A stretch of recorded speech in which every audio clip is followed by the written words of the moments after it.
Class 12th exercise 1.34. Suppose that the particle in exercise 1.33 is an electron projected with a velocity vx 2 into 10 raised to power 6 meter per second. इस question को करने से पहले हम exercise 1.33 एक बार देखेंगे। अगर आप इस क्वेश्चन को सॉल्व करना है तो प्लीज़ इस एक्सरसाइज का सोल्यूशन अपने पास रखिए। तो हमें बताया गया था कि एक्सरसाइज 1.33 में मेरे पास पार्टिकल मूव कर रहा था इनसाइड द इलेक्ट्रिक फील्ड, ठीक है। तो अब उसने कहा है कि जो पार्टिकल मूव कर रहा था उसका मास m था। सो लेट हमने मास कंसीडर कर लेना m। तो अब उसने इस पार्टिकल को नाम दे दिया। उसने कहा जी ये पार्टिकल इलेक्ट्रॉन था जो इसमें मूव कर रहा है। तो इलेक्ट्रॉन पे चार्ज हमें मालूम है वैल्यू कितनी होती है। अगर मैं मैग्नीट्यूड की बात करूं तो 1.6 into 10 raise to power minus 19 coulomb. And mass of electron तो हमें क्वेश्चन में गिवन ही दिया हुआ है कि हम लेंगे mass of electron is equal to 9.1 into 10 raise to power minus 31 kg। और उसने क्या कह दिया कि जो initial velocity in X direction थी, ठीक है, थ्रू आउट जो एक्स डायरेक्शन मेरी वेलोसिटी है उसकी वैल्यू दे दी। सो वेलोसिटी इन एक्स दे दी हमें 2.0 into 10 raise to power 6 meter per second. If electric field E, तो जो मेरे पास इलेक्ट्रिक फील्ड थी वो यूनिफॉर्म इलेक्ट्रिक फील्ड थी, उसे हमने नाम दे दिया E, between the plate separated by 0.5 centimeter, ठीक है। तो अब मुझे सेपरेशन बिटवीन प्लेट्स भी दे दी, कितनी 0.5 सेंटीमीटर। इस इलेक्ट्रिक फील्ड की value 9.1 into 10 raise to power 2 newton per coulomb. तो मेरे पास इलेक्ट्रिक फील्ड की वैल्यू भी दे दी, कितनी है 9.1 into 10 raise to power 2 newton per coulomb. So अब हमें फाइंड करने को कहा गया है कि where will the electron strike the upper plate. जैसे हमने कहा इलेक्ट्रॉन है ये टूवर्ड पॉजिटिव प्लेट मूव करेगा, है ना। सो मान लेते हैं कि ये ऐसे मोशन शो करता हुआ कोई यहाँ पे मेरे पास पॉइंट है x, ठीक है। तो यहाँ पे ये स्ट्राइक करेगा जिसका distance from one end to another end की तरफ जाते हुए x है। तो let total length of plate हमने मान ली कैपिटल L। तो जैसे ही ये मेरा इलेक्ट्रॉन एंटर किया इन electric field it start moving like that इस पाथ में। तो यहाँ पे आके ये प्लेट से स्ट्राइक कर देगा। तो ये हमारे पास सारी गिवंस फिगर थी। तो अब हमें मालूम है कि अगर मान लेता हूँ कि मेरा इस एंड से बिल्कुल जो लोअर प्लेट है उसके बिल्कुल यहाँ से स्टार्ट किया मोशन ने मूव करना टूवर्ड, जब तक वो स्ट्राइक ना कर दे अपर प्लेट पे। सो टोटल डिफ्लेक्शन हमें दे दी 0.5 सेंटीमीटर। तो हमें y टोटल रिफ्लेक्शन से रिप्रेजेंट कर देते हैं। ये मेरे पास कितना है 0.5 सेंटीमीटर। तो इसे हम मीटर में कन्वर्ट कर लेता हूँ तो ये आ जाएगा 0.5 into 10 raise to power minus 2 metre. तो ये मेरे पास आ गई वर्टिकल डिफ्लेक्शन। तो वर्टिकल डिफ्लेक्शन का formula QE L² upon 2m Vx² के।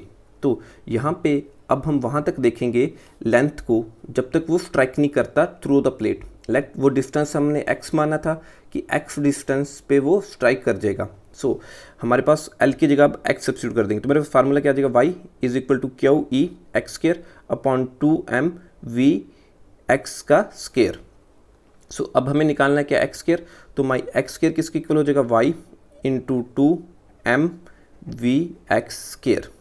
तो अपॉन मेरे पास क्या आ जाएगा QE। तो नाउ अब हमें सॉल्व करना है फॉर x के लिए, ठीक है। तो my x is equal to under root.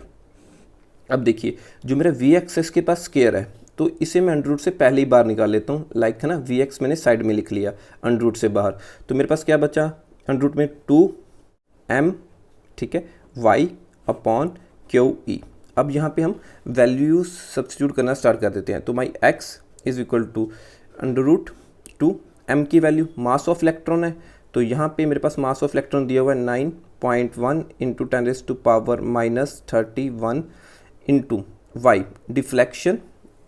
तो हमने मान लिया कि जो सेपरेशन है ये उतनी ही डिफ्लेक्शन शो कर रही है। So 0.5 into 10 raise to power minus 2 upon Q charge on electron हमें मालूम है कितना होता है 1.6 into 10 raise to power minus 90। अब बचा क्या इलेक्ट्रिक फील्ड। इलेक्ट्रिक फील्ड की वैल्यू हमें दी हुई है 9.1 इंटू 10 रेज़ टू पावर 2। अब इसे हम सिंप्लीफाई करना स्टार्ट करते हैं। सो देखिए 9.1 ये तो सीधा ही कैंसिल हो गया इंटू Vx। अब Vx की वैल्यू हमें मालूम है कितनी है 2 इंटू 10 रेज़ टू पावर 6। तो अब हम देख लेते हैं मेरे पास x में क्या क्या बच रहा है। तो 2 इंटू 0.5, तो ये मेरे पास बन जाएगा 1 इंटू, अब बेस सेम है, पावर्स ऐड हो जाएंगी, सो 10⁻³ अपॉन 1.6 बचा, अब 10⁻9 है, 10⁻−19 है, इंटू 10⁻² है, बेस सेम है, पावर्स ऐड हो जाएंगी, तो ये मेरे पास बचेगा 10⁻−17 इंटू 2 इंटू 10⁻6, जो मेरी Vx की वैल्यू है।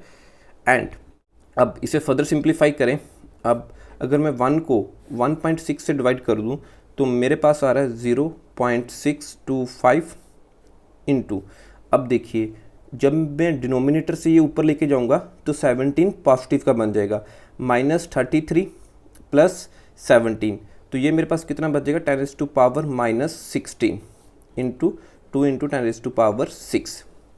अब इसे हम फर्दर सिंप्लीफाई करके देखें, सो माई x इज इक्वल टू, अब 0.625 का मेरे पास वैल्यू आ रही है 0.79 का होल स्क्वायर, इसके इक्वल आ जाएगा 0.625 के इंटू, अब देखिए इसको सॉल्व कैसे करना है 10⁻−16 को, तो मैं इसे लिख सकता हूँ 10⁻−8 का स्क्वायर, क्योंकि हमें मालूम है पावर आपस में मल्टीप्लाई होती हैं, तो -8 इंटू 2 -16 ही बन जाएगा।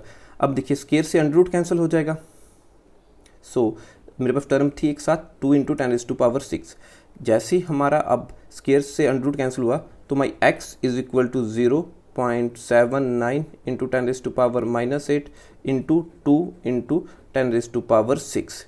अब 0.79 को अगर मैं 2 से मल्टीप्लाई करूं तो मेरे पास आ जाएगा 1.58, जैसे अब बेस सेम है, power set into 10⁻2 metre, so distance था, इसकी यूनिट आ गई मीटर, तो my x comes out 1.58 centimetre, हमने मीटर को कन्वर्ट कर लिया इन सेंटीमीटर में।